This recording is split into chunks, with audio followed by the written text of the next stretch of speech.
Here we are on the front of our Heartland Bighorn 37 RD. We're going to do a technical walkthrough like you would get with your technician on the day of delivery. Now, some of your items may differ on this unit, so just keep in mind if they are different, you can find more information on those items in our Helpful Hacks section on the Great American RV YouTube channel. Now we're going to go through, dive into a little bit of operation on these items so you know how they work, where they're located on this particular floor plan. If you want a deeper dive on these particular items, you can also find those in the Helpful Hacks section as well. We'll start up front. Here we have our 7-way plug. 7-way plug is going to transfer the lights from your truck to the fifth wheel for your blinkers, your brake lights, your running lights, all that stuff. You're also going to have a 12-volt battery charge line that'll feed off of the alternator of the vehicle. That'll charge that battery while you're traveling down the road. You're also going to have a brake controller in your truck that will signal when your brakes are pushed to activate the brakes on the trailer. That power goes through here as well and sends off to the brakes on the trailer. Now, also when we're talking about brakes, we have this silver cable right here. This cable end right here needs to be hooked to the fifth wheel rails of the truck. That way, if anything happens to the fifth wheel hitch, this pulls out with it. So when it pulls out, it's going to come out of this box right here. This is our breakaway box. That pin will pull out, and then it will send a 12-volt power to the brakes on the trailer to bring it to a stop if something were to happen. Now, that is only going to work if we have a good solid 12-volt system in our unit. If we don't, that system is not going to activate. We also want to make sure that pin is always inserted in that box. Whenever we go out traveling, if it is pulled out, those brakes will be active. All right, so right next to our front compartment here, we have this little switch that operates the front cap lights. When we open up this compartment, we have our 12-volt battery right here. This is our hydraulic leveling system, as well as for our slide outs. This is where your hydraulic pump is and your reservoir tank to be able to check your fluid. We have more information on this system in our Helpful Hacks section of the playlist on YouTube. You can go into that and find out a bunch more information. You'll see this big black box right here. This is where your battery disconnects are, with the exception of this one right here. So your first disconnect closest to the outside door, this one right here, that is going to control your inverter system. That'll be the battery disconnect for that. So if you want to ensure that inverter system is shut off, you'll go ahead and cut that disconnect out, and that pulls it from the 12-volt system. Your other disconnect right here, this is your 12-volt disconnect. That will shut down everything from your battery to your camper. So basically, it's like disconnecting that battery from your unit. You want to use that one whenever you are storing your unit if you are not plugged into anything. If you're not plugged in, you don't want that battery going dead on you, being pulled by the lights or even your inverter. If you left it on, anything like that, shut that off. If you are plugged in, whether you're prepping your unit for camping or you're out camping, you want that switch to be on. Otherwise, your battery will not charge from the onboard converter system, which is basically a battery charger.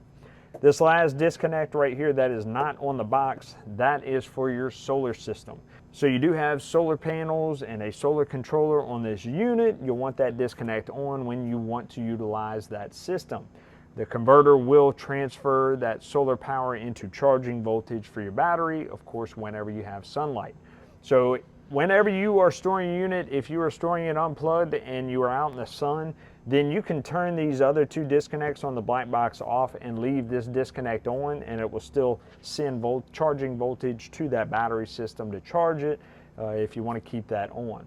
This blue box right here, this is your inverter. That is what changes 12-volt power to 110 power. So if you're dry camping somewhere, you want to run that microwave or anything like that, whatever that system will support, then you can go ahead and have that inverter system on. There's an on-off button in our pass-through bay on the passenger side. We'll show you where that is a little bit later on.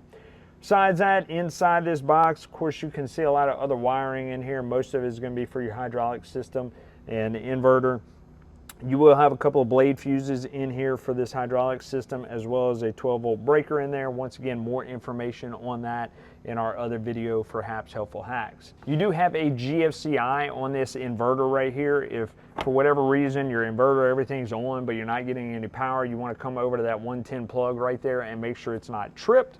If it is, hit that reset button and see if that system resets for you. Besides that, if it's not working, you want to check your battery voltage and make sure that you have 12-volt power. And our compartments right next to it, we have another door that brings us to our pass-through storage, and below it we are prepped to be able to install a small generator down below. All right, on our driver's side, we have our LP propane tank. Of course, we're going to have one on each side, and on one of the two sides, you'll find your dual propane tank regulator. That propane tank regulator will feed off of both tanks, but you can select one as your primary by flipping that lever to whatever one you choose, and it will pull off of that tank first. Once that tank runs dry, it'll show a red indicator letting you know that tank is empty, and it will begin to pull off of that secondary tank so you don't lose the flow of propane while you're in the middle of cooking or anything like that until that other tank runs dry. Now, if you notice that this tank, let's say it's our primary, if you notice that it is run dry, then we can go ahead and take that lever, flip it over to the other tank, and then run and get this one refilled so it can be our new backup. Here we have our pass-through storage compartment. Up top we have our leveling system right here. We're going to go over how that leveling system on this one happens to be hydraulic.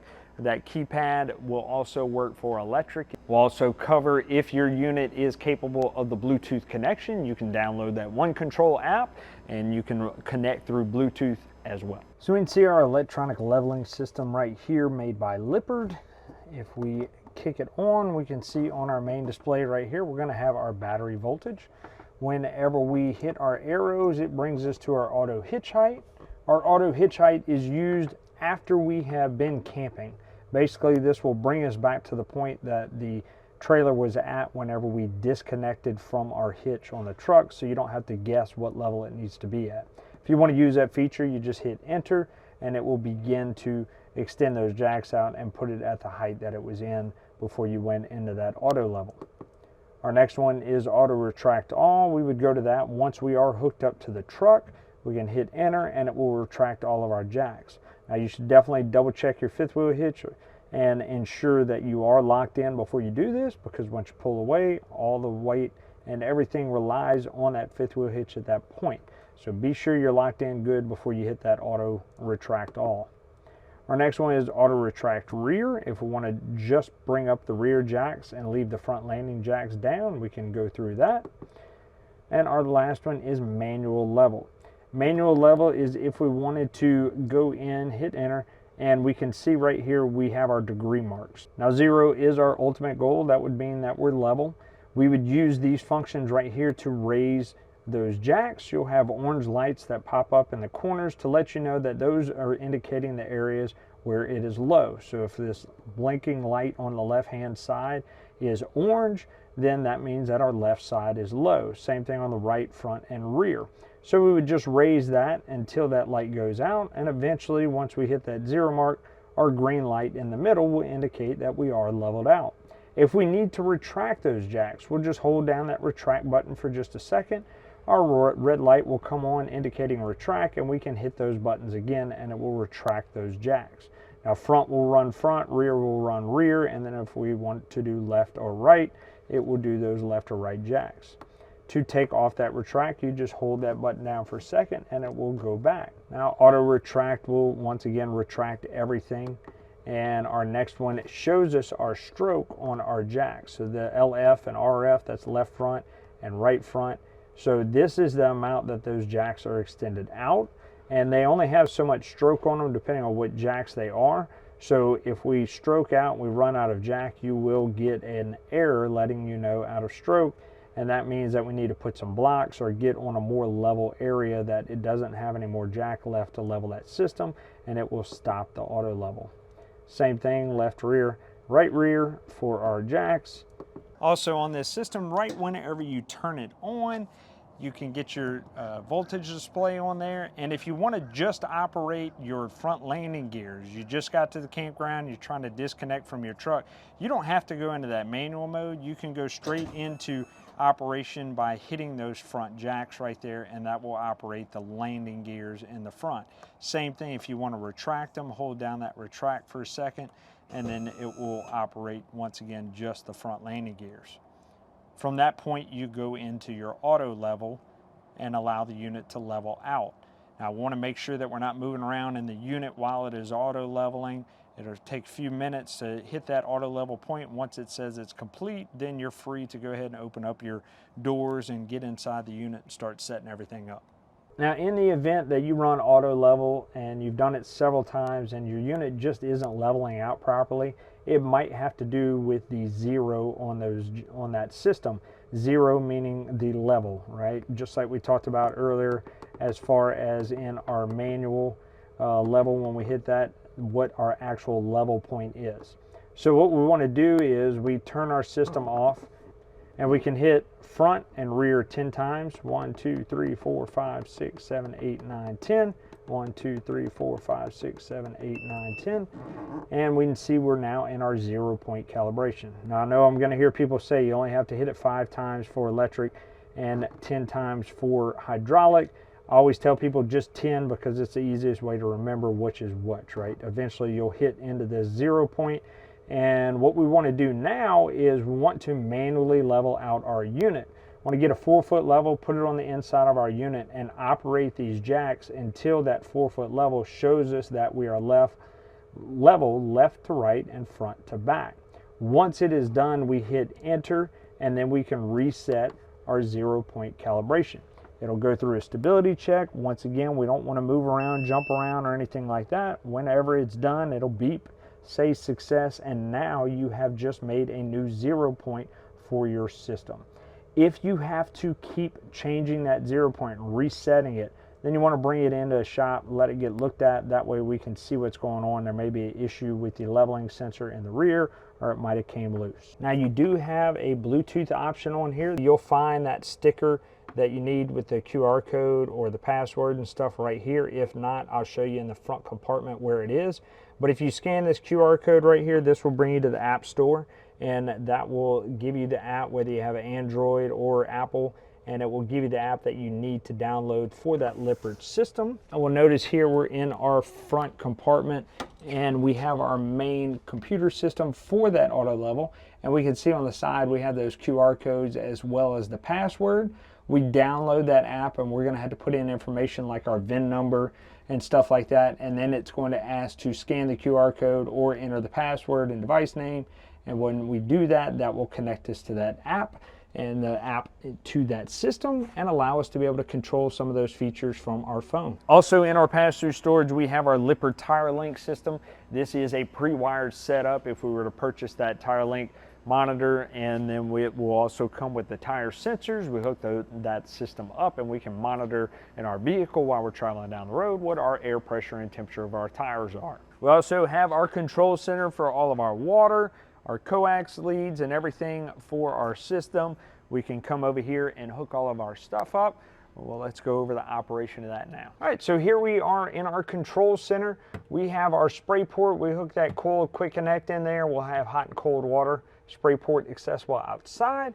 We have our 3 ports right here. One is going to be for satellite. One is going to be for cable. Our cable would come from our park cable, obviously, and all these ports run to the inside of our unit everywhere we have a TV, including our exterior. Now here we have all of our connections for our city water, the different options for our knobs here. The white one right here, that is our city water connection. That's where we'll run the hose from the campsite, hook it up to provide water to the interior of our tank or fill our tanks. So we'll move to that. First off, we'll touch on city water. City water is just if you have that connection at the campground, we'll go ahead and turn our valves to that sequence right there, and that water will go straight to our faucets. If we are wanting to dry camp, the first thing we'll need to do is fill our tanks. So we'll go to power fill tank. Once again, we'll have a hose hooked up to a water bib to fill that, and we're changing our sequence to that, and this will begin to fill the tank on our units. We have that onboard storage for our fresh water.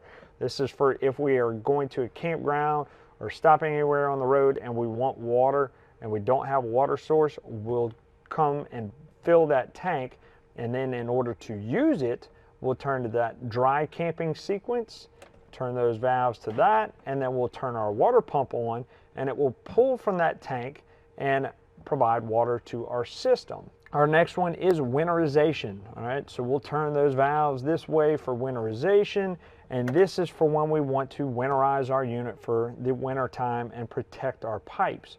So we would first go to our low point drains, which we'll talk about the location of that a little bit later. We'll open up those low point drains, blow the water out of our system, turn our knobs to this, and we'll hook a hose from here and put it into a gallon of RV antifreeze. Now, it will take several gallons to fill this unit, so you do it one at a time. You turn that water pump on and you open up all your fixtures in your unit until antifreeze comes out. You swap that jug out as needed.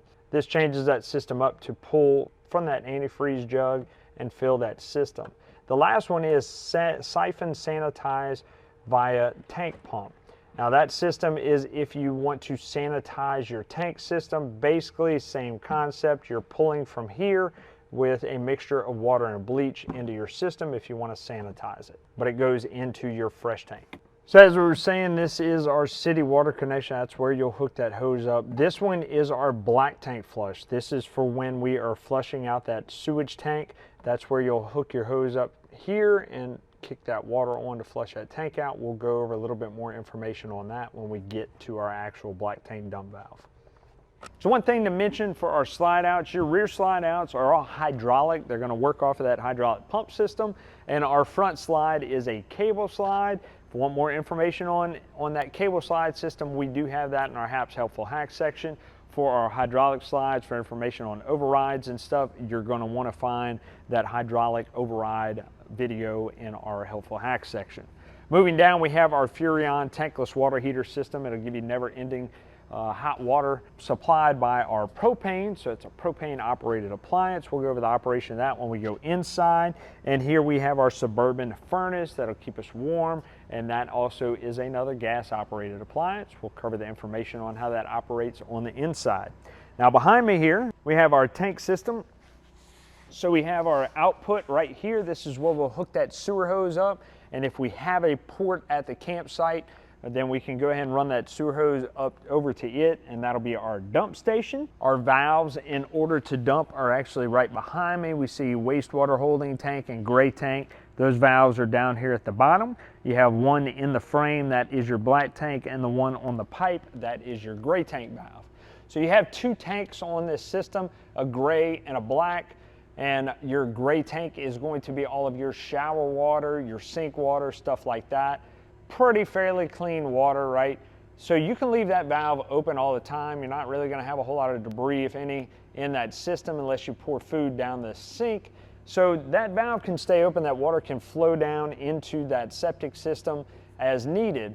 Now your black tank, however, needs to stay closed all the time. If we don't leave it closed, then it's going to drain the water out of that system, and any solids that we put in there from our toilet are actually going to dry up and actually cause a problem later on down the road. So like I said, black tank is everything from your toilet. So think about all the stuff that you put in there, right? It's nothing nice. We want to keep water in that system. That way, whenever we go to open that valve and flush our tank, it will flow out. So that leads us to our black tank flush. When we are ready to dump, we have our sewer line hooked up, we pull that black tank valve and we drain out that black tank. When we're done, we can go over to our black tank flush in our convenience center right there, hook that water hose up to it, and that provides a hose line that goes to a jet on the other side of the tank that pushes the water to your drain valve, and it will flush out that tank system. Now it does a pretty decent job, but if you want to go a step further, here's a little pro tip, but you have to be careful and make sure you don't overflow your black tank. So if you do, you've been warned, right? What you do is you hook up your black tank flush and you can close your black tank valve. I don't suggest doing it for long, maybe 60 to 90 seconds. Let that tank fill up with some water and then open that valve again and flush it out. The important thing is that you monitor how long you've been running that water, and you can monitor it on your water level monitor on the inside for your black tank to make sure you don't overflow that tank. If you do, it can overflow inside your unit and make a big mess. So you just want to put some water in there, open that valve, and let it flush out, and you're basically just trying to catch any debris that might be sticking. Now once you're done and satisfied with flushing out your system, you want to turn that black tank flush hose off, close your valve, go on the inside and hold down your toilet valve and begin to fill that black tank up with some fresh water. We want to do that for, as long as it takes to put a couple of gallons of water in that system. Then you want to take some chemicals and drop it down in that toilet so it can treat that system. And then generally you leave your unit stored after that. That water being in there will actually slosh around while you're driving down the road and help clean that tank some more as well. We use only RV toilet paper in our systems. That way it degrades properly, and you put sewage in there, number one. Number two, toilet paper and chemicals. That's it. Don't put anything else in our system, because if you do, it can run the chance of getting clogged in the pipes and causing some drainage issues for you down the road. So bottom line is, gray tank can be open all the time. Black tank needs to stay closed, and we also need to have several gallons of fresh water in there at any given time. We can see right behind our sewage dump, we have a single blue line right here. This is to drain out that fresh tank system. We don't want to carry that unwanted water if we don't need it, and we need to drain it out every so often so it doesn't become stagnant. Our red and blue lines right there, those are our low point drains. When we are preparing our unit for winterization, we want to go ahead and open those up so we can drain that water out of our system and get it ready for the winter time. Well, on the back corner of our unit, we have our 50 amp twist lock plug right here. That's going to provide us with shore power, and we want to insert that, turn it to the right to click it in, and put that little retainer ring on there. That helps to make sure that cord isn't going to be pulled out, and make sure that we don't have a gap in that the power cord to the plug, and we don't cause any electrical arcing on there. On the rear of our unit, we can see that we do have a receiver hitch on there. That receiver hitch is not rated to tow a trailer or anything behind us. Otherwise, we'd have hooks and lights and stuff back there. It's just for like a carriage or anything that we want to carry behind us. Up top, we are pre-wired for that Furrion backup camera system. If we want to add that on there, the wiring is already there for the power. And we'll also see our bracket up in the top right. That is for our Lippard ladder on the go system. If we want to gain access to our roof, then we can buy that telescopic ladder that will extend out and attach to that bracket and gain access to the roof. We do need to do that because after trips, we need to check our roof, make sure we didn't hit any low-lying limbs or anything and cause any damage to the rubber on our roof. We also need to clean and maintain it, and we need to check our sealants on the roof as well as our sealants on the sides, around our trims, windows, lights, anything like that. We need to check all these sealants every 60 to 90 days. This is maintaining our unit and is considered customer responsibility. We need to check for any peeling, cracking, anything of that nature, deterioration of that sealant. If there is any deterioration, cracking, or peeling, we need to clean that off and reseal it. If we don't do that, we can open the door to leaks and decomposure of our unit, and manufacturers aren't going to participate in any repairs if we're not keeping up with the maintenance. So just like changing the oil in your car, you need to maintain your unit so it'll last for years to come. All right, on the passenger side of our unit, of course, we have another propane tank that once again goes to that dual propane regulator in the front. And then we have our pass-through storage here on the passenger side. We can see our monitor for our solar charge controller system that will once again convert that solar power into charging energy for our battery. And of course, we also have our on-off switch for our inverter system. And we can see we have a coax connection as well as our GFCI for our outdoor TV. So a GFCI is going to be protected by a main outlet that's generally going to be found in our bathroom on the inside. We'll cover that when we get inside and show you how that operates in the event that that outlet is not working for you. We'll notice below that pass-through storage on this side, we do have our spare tire, and that is where our crank is located. See a tag right there? That is a 3/4 inch bolt. We have that manual crank we can put on there, or maybe even use an impact if we wish to be able to lower that spare tire out of there. In this little compartment here, we have our outdoor stovetop right here, gas operated.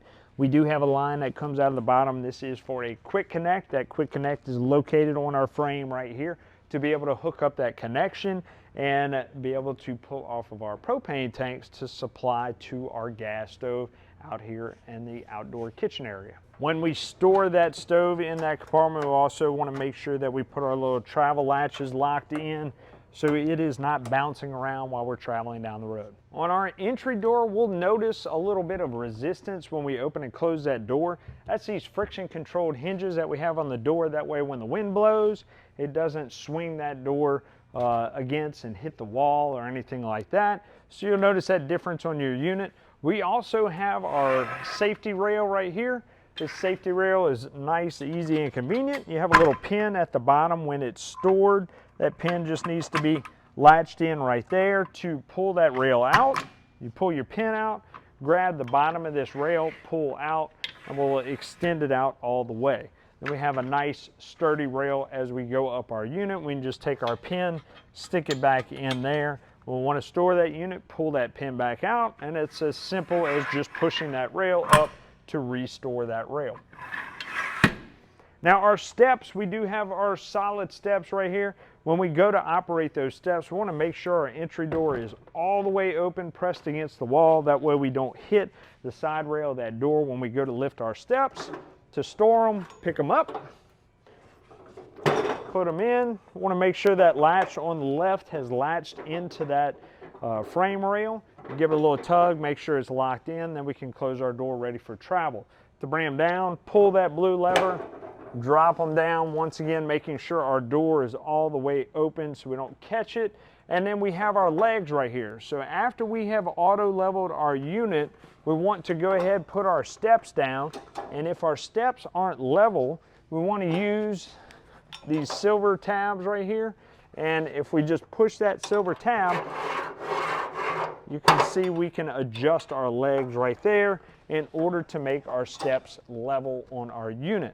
Now this is important for a couple of reasons. Number one, stability, of course, going in and out of our unit, but we also want to make sure that our steps are level so this frame does not hit the bottom of the door and cause any damage, and also make sure that our threshold is at the proper height so our door will close properly. Your unit also is going to have that 12-volt powered awning rolling out with the flip of a switch on our control center, and we also have our 12-volt lights. If we have any issues with any of the 12-volt components, we can go to that 12-volt fuse panel and check those blade fuses to make sure we don't have any blown. We'll cover that when we hit the inside. In the meantime, we'll talk about our awning. Our awning always has to be pitched either to the front or the rear, and it's pretty easy to do with this particular awning. We grab right here and we just pull it down, and now our awning is pitched. It doesn't have to be a lot, just enough to let any light water or dew or anything like that roll off that awning. We don't want it to puddle on that awning, because if it does, it will collapse and cause damage. And of course, we don't want anybody that's under that awning to get hurt as well. In order to put it back, to retract your awning, just take and push up on that arm, and then you can roll your awning in. Now it's very important that we take care whenever weather events are coming around, high winds, anything like that. We want to pull that awning in. If heavy rain, anything is coming in, pull that awning in. Any concern with rain, period, you want to pull it in. It's mainly intended for a sunshade. I know during light drizzles and stuff, you're probably going to keep it out. Make sure it is pitched. If you get a lot of water and rain coming in, this awning is not going to hold it and it will collapse. So be mindful of that. That's going to turn into an insurance claim, not a manufacturer warranty, and it can get quite expensive. If you leave your camper for an extended period of time, close it up just to be sure and protect your property. Right when we walk in our entry door, of course, we have that control center right here. We have our battery voltage here, as well as our fresh tank, black tank, and gray tanks. If your unit were to come with a second gray tank, it is monitored right there. Well, over here we have our tank heaters. This is for those tanks that are down in the underbelly, our fresh tank, black tank, gray tank. We'll kick that on, and it's a 12-volt heat pad. That'll keep those tanks from freezing up during the winter time. We also have that 12-volt water pump here that would pull from that fresh tank whenever we are dry camping. We need a water source. We would pull from that fresh tank. When we're hooked to city water or our tank is dry, I want to make sure that switch is off. Or in general, if we're not using it, turn it off. It's an on-demand pump. You should only hear it running whenever you have water running in your unit. And down here we have our kitchen lights, our main lights, our entry light, as well as our awning light, and our switches for our hydraulic slides right here, as well as our awning in and out there. Just above our control center, we have our vent fan off and on for our living room fan. We can also open and close that vent from here. And then of course we have our slide out for our bedroom. This would be a separate switch from our hydraulics, because remember, this is a cable slide. And then we also have our third tank heater right here. Now up above me we have that gas water heater from Furrion, that tankless water heater system. We'll go over the operation of that now. We have our Furrion water heater system. We have our power indicator light right here. That means that system is on. If we want to shut it off, just hit that button one more time. We can see that every icon on here is off. Turning that system on will display everything. Of course, we have our set temperature right here. To reduce or increase that temperature, we'll hit our arrows on the side and it will set in. F and C right here represent Fahrenheit and Celsius for our temperature reading. If we want to change it to Celsius or Fahrenheit, we hit that button right there. We also have a flame icon right here. This will indicate when that water heater is actually running. So if we turn our hot water on, that flame indicator is going to turn on, and that system is operational. To turn our system off, once again, we hold down that button right there and it will shut off. Right when you walk in the door along that kitchen sidewall before your steps, you'll see your 110 breakers right here and your 12-volt fuses. Everything is labeled, and so if some of those appliances or 12-volt components aren't working, want to go here and make sure nothing's tripped and no fuses are blown. Also connected around this area, generally around your pass-through, maybe behind that panel or behind this converter, this breaker system, is going to be your converter. Your converter is a 12-volt battery charger, basically. So whenever you're plugged into shore power, that converter is going to be charging your 12-volt system on your unit. In our hallway, we have a light switch, obviously, for our hallway light, and then we have that GE thermostat for our living room air conditioner. Let's cover the information on that. This is our GE thermostat. We have several buttons right here. Our mode button, when you push it once, it's going to bring us to the fan mode. Now this will turn the fan on and let it run all the time. It will not cool your unit. It just circulates the air throughout it. If we hit our fan button down at the bottom, we can see it goes from a higher speed to a lower speed. Hit it one more time with those two dashes. That will bring that fan to the high speed. If we hit mode again, we will see our cool snowflake pop up there at the top. That lets us know that we are now in cool mode. On the right hand side, we can adjust our temperature to whatever we want. Now, if we are in the cool mode, we see auto right here. This will mean that the fan will turn off whenever the compressor turns off and turn on whenever the compressor turns on, much like your AC at home. Now, during the hot summer months, you're going to want to take it from auto and go regular into a fan mode on, generally in high. This will help keep the fins on that air conditioner dry in between cycles of the compressor, and this helps reduce the opportunity for that air conditioner to freeze up. So on any temperature over 90 degrees or so, I suggest leaving that fan in the on mode where it is running all the time. If we hit mode one more time, if we have a furnace hooked up to it, which is generally a gas appliance, it will go ahead and kick on, and once again we operate that temperature right here on the right. All right, here we are in our bathroom. Our bathroom, pretty cut and dry. We have our shower, hot and cold faucets, and on here on our shower head we have an on-off switch. So that on-off switch is if we are dry camping, we're trying to conserve the amount of water we're putting into our gray tank system as well as the amount of water we're using from our fresh tank. We can easily do that by shutting that shower head off in the process of lathering up and rinsing off. And that way it's easy to just kick back on, so we don't have to find that sweet spot for the hot water and cold water and all that stuff again. Just makes process a little easier. Of course, if we're hooked to city water and we have a septic to drain into, then we're not worried about that. So you can use that if you want, or if you want to do it like regular and make a quick shower, that's fine too. Our shower doors also have that travel latch. You want to close those glass doors, latch it in when we're in travel so we don't cause any damage to that. And we also have a 12-volt fan up above us to help exhaust any steam or heat in this bathroom where we're taking a shower. That way we can reduce the opportunity for mold and mildew in here as well. Next up is our toilet system. We talked about our toilet earlier with that black tank. That's where everything here is going to go. That's our sewage. So number one, we can just hit that pedal, flush it down, no problem. That's just liquids. Doing number two, we have solids in there, right? So we need to barely push that pedal down beforehand and fill this bowl up at least half to 3/4 of the way full of water. That way we have enough water to flush those solids down the drain and we don't have any issues with clogging later. Once again, number one, number two, chemicals and RV toilet paper only in this system. We don't want to put anything else in there because we could end up having drainage issues later on and it clogging up. Over here we have our GFCI. We talked about that, and it helps control some of those outlets in those wet locations, including your one outside on that sidewall next to the door, and the one in that pass-through compartment. GFCI stands for ground fault circuit interrupt, and in the event that one of those outlets gets wet, or we have too many griddles, coffee pots, so on and so forth in those locations plugged in, then that outlet is going to trip. So in the event that happens, we come over here, we hit that reset button on there, and that outlet will reset. Now, if it automatically trips again, we need to go unplug some of those appliances and also make sure that that outlet isn't wet. Come over here, try to reset it again and see if that fixes the problem. If it does, we plug those appliances in one at a time. We'll figure out real quickly how many we can't plug into that unit before it overloads. You also have a test button on there. You can hit that test button. It'll automatically trip that outlet, and you can test it to make sure it's working properly, and just hit that reset button after that. In our bedroom, we have a second AC system controlled by a GE thermostat that's going to operate just like that one in the hallway, except we're not going to have heat on this one, just air conditioning. You can notice we have these vents up here in the ceiling. That is your ducted unit for your AC system.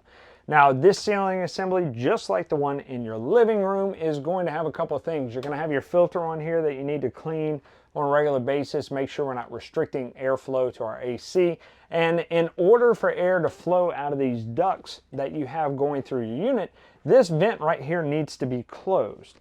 Now, if we want to cool off just this area and want to do it quickly, we can open that vent and the air will be forced out of just that hole right there, and it's called a quick dump valve. So it's going to dump just in this area, but then once again, if we want it to circulate through our unit, we need to make sure that it is closed, and then we should be able to feel that air coming through here. Once again, the ceiling assembly in our living room is going to operate the same way. Over here we have our backer location for another TV in our bedroom, as well as our cable antenna and satellite prep and TV prep all right here. Now you're going to see a little button on here. When we push it, we're going to see a little green light turn on. That is our antenna booster.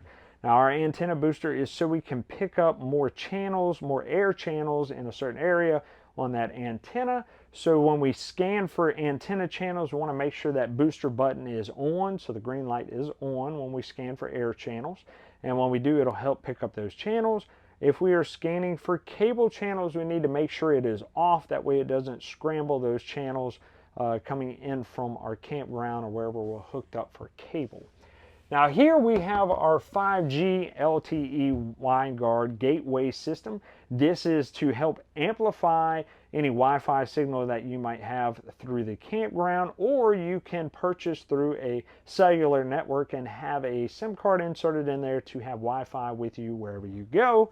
You can look through that on that QR code on there and see what those options are. In our front bedroom and our front closet right here, we do have the option to upgrade to that washer dryer system. We have our pipe, our drain, as well as our water hookups right in there for that, and then of course our front closet. Near our kitchen sink, we'll see another GFCI outlet right here that has that reset on it. That's going to work just like the one in our bathroom. All right, moving further into our kitchen, we have our 110 operated refrigerator right here. We have freezer, middle drawer, as well as our refrigerator box. We can see most of these are going to be fairly similar. This one has a display. We'll have that unlock option right there. We hold it down for 3 seconds. We can unlock it. We're going to have a couple of modes on here. We can change from vegetable to beverage to meat, kind of like your home system, right? Our quick cool option will quickly cool off the refrigerator area, as well as our quick freeze option will quickly freeze up that freezer area.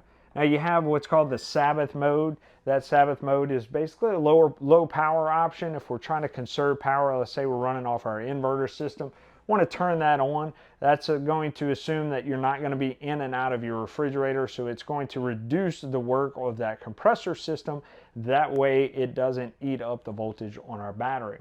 Now one thing we need to remember about our refrigerator is anytime we go to store our unit, we need to make sure that when we shut this system down, we defrost that freezer area properly, get any ice out of there, defrost it all, get the water out because if not, when it defrosts, it's going to leak down and get on our wood components in our unit, and it's going to damage them. Manufacturers aren't going to participate in repairing that damage. Customer responsibility to defrost that unit properly. Moving back, of course, we have our 110 operated microwave and our 3-burner Suburban stovetop right here. So we have this nice glass countertop that adds more counter space. Of course, that's how it needs to be while in travel, so this glass countertop does not fall while we are traveling down the road. Of course, when we're using it, we flip it up. We have our 3 burners. We can choose down here which one we want to use. We choose that designated burner. It's going to light up red, letting you know that it's emitting gas. And we hit our little automatic light right here until that system lights up. Now, I always tell campers, anytime you pull your unit out of storage, if you have stored your unit with the valves on your LP system shut off, that propane is going to dissipate out of that line, and you're going to end up with air in your system. So the first thing I always tell people to do when you pull it out of storage, turn that propane on, come over to your stovetop, and light 1 or 2 of those burners. Now, it's going to take a little while to light it up because it's blowing that air out of that system. Once it lights, let it run for about 30 to 60 seconds. You should get that nice blue crisp flame. Once you do, then go operate things like your furnace or your water heater system, anything like that. And this reduces the opportunity for those items to go into any kind of fault due to air in the line. So always come here and do that first. It'll save you a lot of time later on down the road, and maybe even a service bill from bringing it to the shop because something's not working right. We also have a little light switch right here that can light up those buttons. We flip it down and it will light up our oven down here at the bottom. For our oven, fairly similar to our stovetop, we're going to come over to our knob here on the right. We're going to turn it until it says pilot on, and we have to hold down that button, and then once again we hit that igniter, and that will light our pilot down at the bottom. Now, this still may take a little while after you have bled out the air out of that stovetop. Just keep hitting it until it lights. Once it lights, we want to hold it down for about another 30 to 60 seconds to allow that thermocouple to warm up, and when it's done, we turn it to our correct temperature, and then we can go ahead and light that bar down at the bottom, close our oven, let it preheat, and we're ready to cook. Once again, that red light on there indicating gas is being emitted in that system. So if you accidentally bump those knobs or anything, at least you know they're on. Below our dinette booth area, we're going to notice our COLP detector. This is a safety device that's going to warn you of any cautious gases in your unit. You notice a little green light on here. That green light indicates that it is powered on. It's hardwired into our 12-volt battery system. So when we have 12-volt power, of course, that will be on. There is a test button on here. We need to test that once a month and make sure that chirper is working properly and that system can keep you safe. Now, these do have an expiration on them, good for about 5 years. This one is on the front. Some of them you may have to unscrew it. It may be stamped on the back. Want to make sure we're keeping up with that system. Our smoke detectors are much the same. They have an expiration on those, as well as a 9-volt battery in those. We need to check and make sure that system is operating properly. All right, in our living room area, of course, we have entertainment. We have a TV with it. Once again, you have that cable and satellite options on the back of it, wireless phone charging. We have a JBL radio system. You have A and B zones. One is going to control your interior speakers, and the other will control your exterior speakers out under your awning. Below that, we have our 110 operated fireplace. We'll go over some instructional on that right now. Here we have our fireplace. We have a sensor right up here in the top right. We have to aim that remote at to turn it on. We have our Celsius and Fahrenheit temperature we can change to. And right here, this little flame icon is going to change the dimness of our flame. If we want to change the lighting of our flame, we hit the light bulb on the screen down here at the bottom, and it'll give you some different options right there. If we want to operate our heater on a timer, once again, electric heater, it is going to be this button right here. It looks like a clock, and when we push it, we can see some times pop up: 1 hour, 2 hours, 3 hours, all the way up to 8, and then it will go to 0 hours, letting you know that that timer is off. If we want to change our temperature, we'll use one of these 2 buttons at the bottom, and we can see once again we have a temperature down there, and we will go ahead and raise it until it kicks on, or lower it. We want it to kick off, or we can keep going until it says on, and that heater will stay running all the time. We kick it up one more time, and it's going to say OF. meaning that that system is off. Well, we hope you found that resourceful, but wait, there's more information on our Great American RV YouTube channel. This channel right here, find the playlist Hap's Helpful Hacks. We go over different products in this unit, and we'll take a deeper dive with more diagnostics, more information, as well as helpful tips when you're out camping. Tell your buddies, tell your friends, like, share, subscribe, do all those awesome things on YouTube, TikTok, wherever you found us, and keep watching here at Great American RV Superstores, where we bring the how-to you.